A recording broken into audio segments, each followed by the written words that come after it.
নমস্কার, আপনারা নিশ্চয় সুস্থ আছেন, ভালো আছেন। 22/7/2025 তারিখে West Bengal council of higher secondary education একটা নোটিশ বার করেছে, যেখানে 2026 উচ্চ মাধ্যমিক পরীক্ষার সেমিস্টার 3 এর যে পরীক্ষা এমসিকিউ হবে, তার জন্য যে ওএমআর শিট, সেই ওএমআর শিটের স্পেসিমেন কপি প্রকাশ করেছে।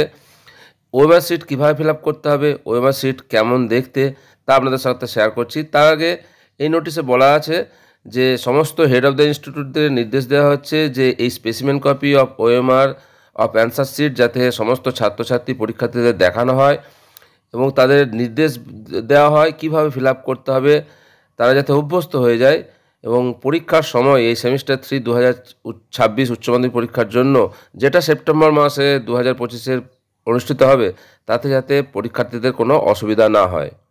পরীক্ষার্থীকে ওএমআর উত্তরপত্র পূরণ করার জন্য কেবলমাত্র নীল বা কালো বল পয়েন্ট পেন ব্যবহার করতে হবে এবং ওএমআর উত্তরপত্রে 1 থেকে 5 সবকটা এন্ট্রি খুব সতর্কতার সাথে পূরণ করতে হবে।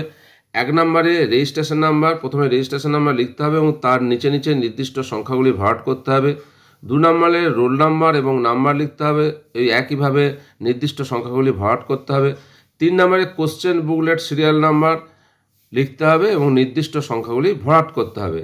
4 নম্বরে সাবজেক্ট, যে সাবজেক্টের পরীক্ষা হবে সেটা পুরো লিখতে হবে, শর্ট ফর্মে নয়, বিষয়টি পুরো লিখতে হবে।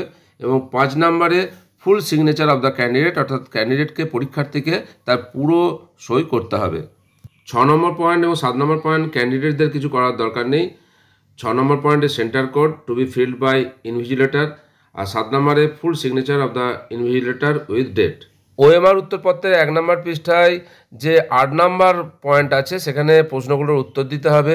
পরীক্ষার্থী অবশ্যই উত্তরপত্রে এন্ট্রি নাম্বার 4-এ তার নির্বাচিত বিষয়ের পুরো নাম লিখবে। প্রদত্ত উদাহরণ অনুযায়ী প্রতিটি প্রশ্নের ক্ষেত্রে কেবলমাত্র একটি বৃত্ত যত্ন সহকারে পূর্ণরূপে গাঢ় ভরাট করতে হবে। পেনের কালি বৃত্তের বাইরে যাওয়া যাবে না, কোনোর উপর পরিবর্তন, কাটা, ওভাররাইটিং, মোছার অনুমতি নেই। কোনো প্রশ্নের বিকল্প যদি বি সঠিক হয়, তাহলে কিভাবে উত্তর দিতে হবে, বৃত্তটি গাঢ় বা ভরাট করতে হবে, তা ওএমআর শিটের পেজ নাম্বার 2-তে দেখানো আছে। প্রতিটি প্রশ্নের সঠিক উত্তরের জন্য 1 নম্বর দেওয়া হবে এবং ভুল উত্তরের জন্য কোনো নম্বর কাটা যাবে না। রাফ ওয়ার্কের জন্য যে কোশ্চেন বুকগুলো দেওয়া হবে প্রশ্নপত্রিকা, সেইখানে যে নির্দিষ্ট স্থান, সেখানে রাফ ওয়ার্ক করতে হবে। কোনো প্রকারের ওএমআর উত্তরপত্র ভাঁজ বা ক্ষতিগ্রস্ত করা চলবে না বা উত্তরপত্রের কোনো স্থানে কোনো দাগ দেওয়া যাবে না। পরীক্ষার্থীকে পরীক্ষাকক্ষ ত্যাগ করার আগে ওএমআর উত্তরপত্রটি ইনভিজিলেটরকে অবশ্যই জমা দিতে হবে। পরীক্ষার্থী কেবলমাত্র তার সাথে প্রশ্নপত্রিকা বা কোশ্চেন বুকলেটটি নিয়ে যেতে পারবে। ওএমআর উত্তরপত্রটি সকল বিষয়ের জন্যই একই। সকল বিষয়ের প্রশ্ন শুরু হবে 1 থেকে। পরীক্ষার্থী কোনো একটি ক্রমিক সংখ্যক প্রশ্ন নির্বাচিত করবে এবং ওএমআর উত্তরপত্রে প্রদত্ত ওই একই ক্রমিক সংখ্যার সঠিক বিকল্পটি বৃত্তটি গাঢ় বা ভরাট করবে।